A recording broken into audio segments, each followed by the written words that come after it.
Hello and welcome to Precon Decon, the video series where I deconstruct the pre-constructed decks of Magic the Gathering's history. In this video, we're going to start looking at the Morningtide set, which is part 2 of Lorwyn block. And the first set we're going to look at is Battalion, which is a white and blue deck. So let's look at the deck list. So we have 26 creatures, 5 instants, 3 enchantments, 3 artifacts, 23 land, mana curve off to the side there. Let's start looking at Battalion. So theme of the deck, as it's a Lorwyn block deck, it is a tribal deck. The focus on this one is soldiers, which is I was going to say it's weird for white blue to be soldiers, but in the at time of recording, what we've just kind of had Brothers War, and the draft archetype for white blue in that is soldiers. So I suppose blue has some, you can make the argument for blue having soldiers, but at the time this felt very weird for it is mostly white, I think, this deck with a bit of blue support. But anyway, let's start looking at all these soldiers. So, one of the rares in the deck is Preeminent Captain. So 2 colors and a white for a 2/2 with first strike. Whenever Preeminent Captain attacks, you can put a soldier creature card from your hand into play, tapped and attacking. This is just very good. I think just based on like stats alone, just 3 mana for a 2/2 with first strike is good. That's fine. That's serviceable. But that sort of attack trigger is really good, and it like pushes you to do to commit to the deck strategy, which is to attack. Because I'm going to go a slight tangent here, just because at time of recording I've been sort of going back to my local game shop to play games there. And sort of a lot of the crowd there are quite newer players. And one thing I found the few times I've been is that newer players are very, very reluctant to attack. And I don't, there can be all sorts of reasons for that. Yeah, I'm not saying, they're making a mistake. I'm just saying that's a natural thing, I think, for a new player to not have maybe the confidence to like make attacks or something.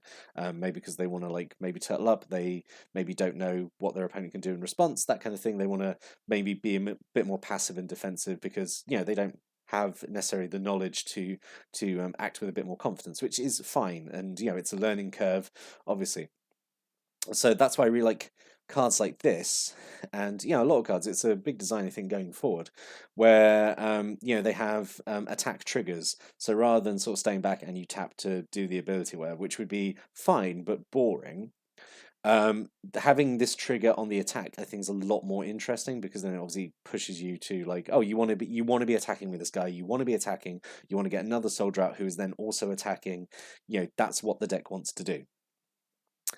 So yeah, I think Preeminent Captain is really good. I mean, the mana curve of the deck is fairly low, so you don't really get a huge discount on dropping a soldier for free. But it's still for free, and it's putting them into play tapped and attacking. So you're kind of bypassing them being sick as well. So yeah, I think this is actually a really good rare to have. Then we have 2 Ballyrush Bannerets, which is just really fun to say. So this is part of a whole cycle of these Bannerets, which make two tribes, like color related tribes, cheap to cast. So 2 mana for a 2/1. Kithing spells and soldier spells you play cost 1 less to cast. As I had to correct people back in the day, it doesn't mean that a Kithkin soldier is 2 less to play. It's if it's at least one of those, it's only one less to cast. Definitely a conversation that was probably had at multiple tables. But yeah, this is perfectly fine. It's kind of, if you think of it, it's kind of like a mana dork, but only for like certain spells, I suppose. Think of it that way. And just being a 2/1 for 2 is fine stats as well. So yeah, another good card to have, I think. We have 3 Ken's Tactician. So 1 white for a 1/1. You can pay 1 white and tap. I've just noticed it's uncommon as well, so it's weird to have three uncommons in the, or like a playset of 3 uncommons in the deck. Just noticed that. Anyway, so yeah, 1 white for a 1/1. Pay 1 white, tap, put a +1/+1 counter on a soldier creature. Each creature you control with a +1/+1 counter on it can block an additional creature each combat. So yeah, that's pretty good. Lets your soldiers double block, which is pretty fun. Yeah, there's a big theme in Morningtide of +1/+1 counters. There's a lot of things that care about distributing +1/+1 counters, or creatures with +1/+1 counters getting certain other benefits and stuff. So yeah, this is good. That's all. It's obviously tribal, and it leans into this other effect as well. I say of the counters. So yeah, yeah, another good card. I say in 1 white mana, I think for this ability is, yeah, for a creature with this ability is I think perfectly good. I say just 1 white and tap to put a +1/+1 counter on pretty much any creature in the deck is pretty strong, and with the extra effect as well. And then 3 Kithkin Zephynaut. So 3 mana for a 2/2 with no abilities, but it has Kinship, which is this ability introduced in Morningtide. So kinship means at the beginning of your upkeep, you look at the top card of your library. If it shares a creature type with Kithkin Zephynaut, so if it is a Kithkin or a soldier, you can reveal it, and if you do, you get the kinship ability. So that's kind of for all creatures or permanents with kinship. So in this case, Kithkin Zephynaut gets it basically turns into Sarah Angel, becomes a 4/4 with flying and vigilance on turn, which is like pretty big boost. So yeah, pretty good card. And say you've got like a lot of cards in here that yeah, pretty much every card is going to trigger its kinship ability. So we have 2 Burrington Bombardiers, another fun name to say. So 2 cards on the white for a 2/2 with flying. So, like, right off the bat, that's kind of like just fine. That's like Windrake Wild Griffin stats, which is perfectly acceptable. And it has this another fun ability introduced in Morningtide, Reinforce. So this one has Reinforce 2 for 2 cards and a white. And what that means is when it's in your hand, you can pay 2 cards and a white to discard it to put 2 +1/+1 counters on target creature. So this is a way of getting +1/+1 counters onto things. So this is really good. It can be either an evasive creature or like a pump spell essentially. Better than a pump spell because it's permanent. It's +1/+1 counters, which don't go away. So yeah, I think it's a really good card, and it's Kithgen and a soldier, so all that matters as well. So yeah, I think it's a really good card. Honestly, yeah, would have actually liked to see maybe a full playset of it. Honestly, yeah, really strong. Really like Reinforce as a ability as well. A single Burrington Shield Bearers, so 5 mana for a 3/3. Whenever it attacks, another target creature gets +0/+3 turn. So this is good. It's not another target creature, it can be itself, I suppose. So it can be a 3/6 when it attacks. Yep, this helps get your smaller soldiers, makes them more survivable in combat. So yeah, I think that's again like perfectly fine card. 5 mana might be a little bit expensive with this effect, but I think it's still okay for a common. 2 Kinsbale Skirmishers, 1 card and a white for a 2/2. So again, like that's perfectly serviceable stats for the time. And when it comes to play, target creature gets +1/+1 till end of turn. Yep, perfectly fine. 2/2. That's also a pump spell for yeah. I think that's perfect again. Perfectly fine card.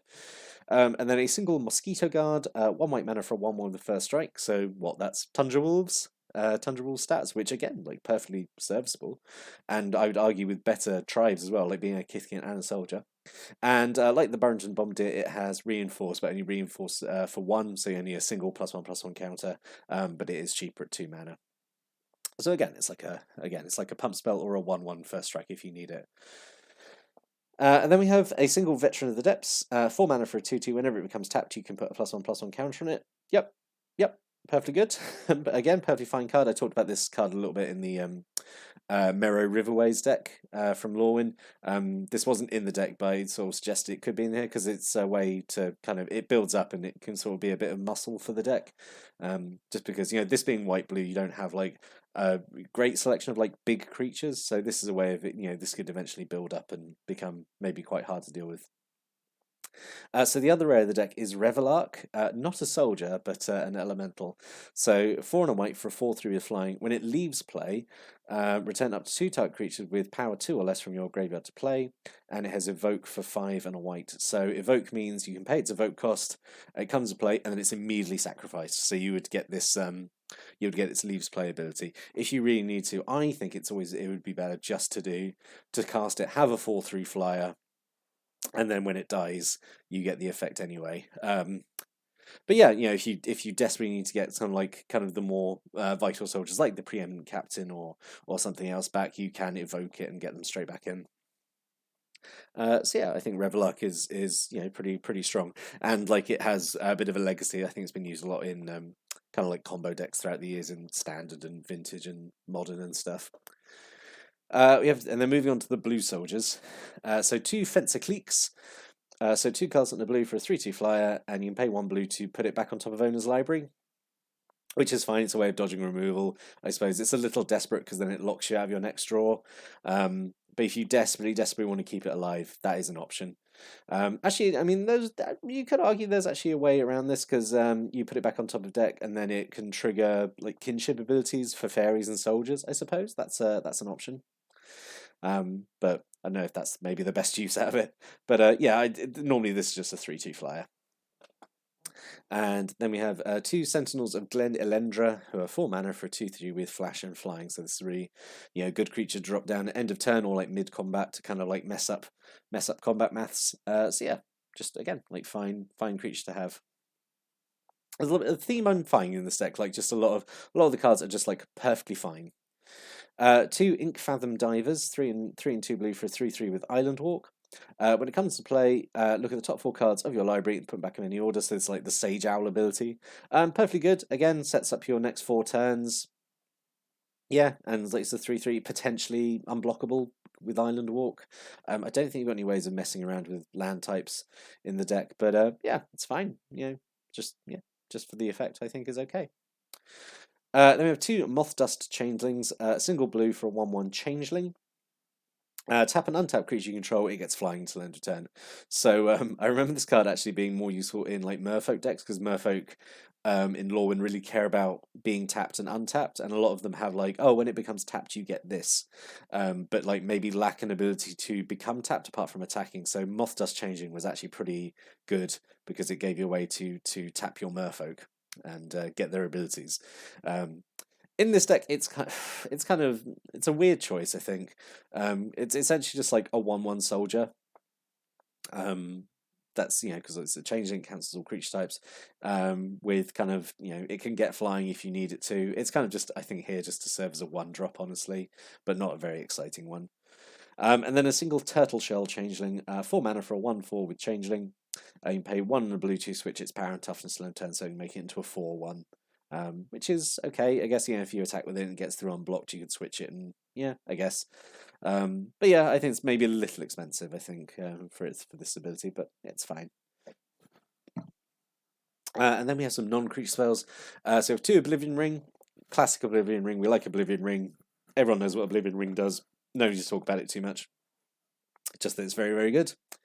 A single Redeem the Lost. So 1 cast and 1 white for an instant. Type creature you control gets protection from the color of your choice until end of turn, which is a really strong effect. I've said it, I feel like 100 times, like every time it comes up. But I really do think that giving protection at instant speed is such a strong trick in combat. But it also has an ability: clash with an opponent. If you win, you return Redeem the Lost back to hand.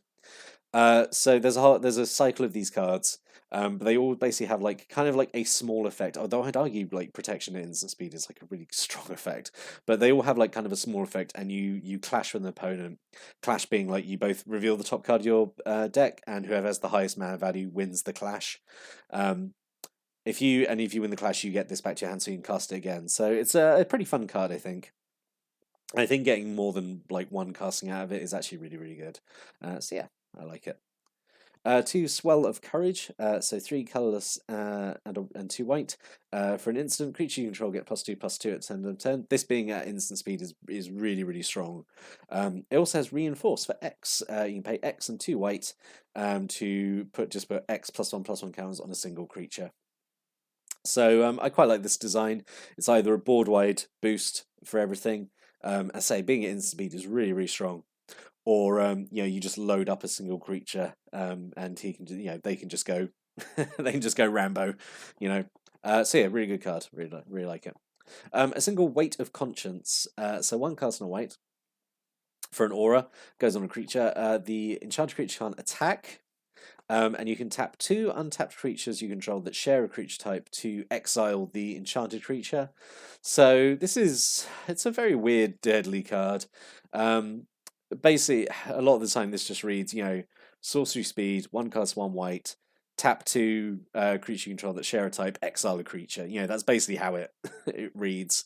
And if you're saying that effect is, if you're reading it that way, is a kind of clunky removal spell, I think it's fine.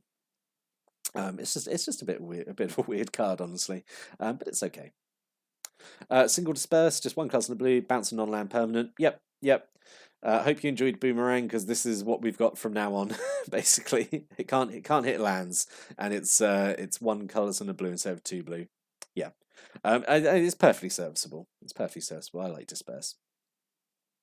A single ego erasure, two cards in the blue, is a shapeshifter instant, so it has changing, so it's every creature type at every time.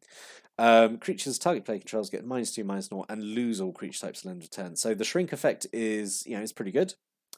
Just to give a board wide debuff to your opponent. I would actually say the secret hidden sucker punch here is the losing all creature types because we're in a tribal block here. A lot of effects care about creature types, so stripping all your opponent's creatures of their creature types is actually pretty, could be pretty significant. So yeah, this is a potentially fun, mean trick to do. And then we have two veterans armaments, two colors for a oh my god, that type line is really overloaded. Is a soldier artifact. It's tribal artifact, a soldier equipment. Yeah. So equips are two. Equipped creature has whenever this creature attacks or blocks, it gets +1/+1 to end of turn for every attacking creature. Which is pretty good. Obviously serves you well when it's attacking. You're attacking with all your guys, gets big power and toughness boost. Or when your opponent attacks with all their stuff, it also gets like this boost as well, and potentially becomes a really good blocker. So yeah, this is really good equipment, I think. And it has this other effect: whenever a soldier creature comes into play, you can attach veterans armaments to it for free. There's a whole cycle of these equipment for different kind of for the different classes, and they all have this kind of thing. Like when you cast a creature that has the same type, you get to equip it for free. So yeah, pretty good, I think. And then just a bit of mana fixing. So Wanderer's Twig lets you get basic land. Vivid Creek and Vivid Meadow. These are both okay. They both tap for either blue or white, but they come in with two charge counters, and you can tap and remove a charge counter to instead get a mana of any color. So yeah, I think these are both fine. Good mana fixing options. So what could have been? So overall, I do think like the cards in here again are like fairly decent. There's some maybe different options we could have had here though. Distant Melody, I feel like feels like such a such a shame not to have this. This is like just kind of I feel like this just goes in every tribal deck ever. So three cards in the blue, you choose a creature type, you draw a card for every permanent you control of that type. So you just soldiers and just like, oh, I'm going to draw like 15 cards, which is absurd. You can get so much card draw from Distant Melody, and it's common, which is insane. But yeah. So that's an option there. White cards, Changeling Hero. This could have been a potential like 4 cards and a white to where it becomes a 4/4 lifelinker. You champion a creature. Gold Meadow Harrier just to tap creatures down. Coordinated Barrage as an instant. You choose a creature type and it does damage to target attacking or blocking creature equal to the number of permanents you control of the type. So you choose soldiers and you potentially do a bunch of damage to an attacking or blocking creature. An alternate rare maybe instead of what were the rares? Preeminent Captain and Revelark. Revelark is okay. But it doesn't scream soldier tribal to me. Kinsbale Bodyguard I think might be a bit better. So 1 cards and 2 white for 1/1. Comes into play with a +1/+1 counter for every other Kithkin you control, and when it dies, you make a 1/1 white Kithkin soldier for every counter on it. So this interacts really well, I think, with like Reinforce. You would put a bunch of counters on this, and then it dies, and then you just make a bunch of Kithkin, who are all soldiers, who are all getting the benefits as well from all your like kind of like spells that care about soldiers. So yeah, that's just my thoughts. So in summary, I think this is pretty solid, honestly. It's not a deck I'm kind of too excited to. I wouldn't be excited to play it personally, but I think it's very solid. I think this would be very good out of the box. Just played like I don't think there's any bad cards in here. I don't think there's any like incredibly bad choices in terms of card selection. I think it's pretty solid. I quite like this kind of the sub theme of the reinforce cards. I think it's a pretty good little deck. Pretty good little deck. Well done, White Blue. You've impressed me 2 times in a row now. So yeah, maybe you're not so bad. But that's just my thoughts on the deck after looking at it. What are your thoughts? Did you have this deck? Do you have any like stories or thoughts or opinions on the deck after looking at it? Put a comment below. Always like reading people's comments. But I'll be back next time. I'm going to look at another Morningtide pre-constructed deck. But until then, thank you for watching and listening. Have a great day.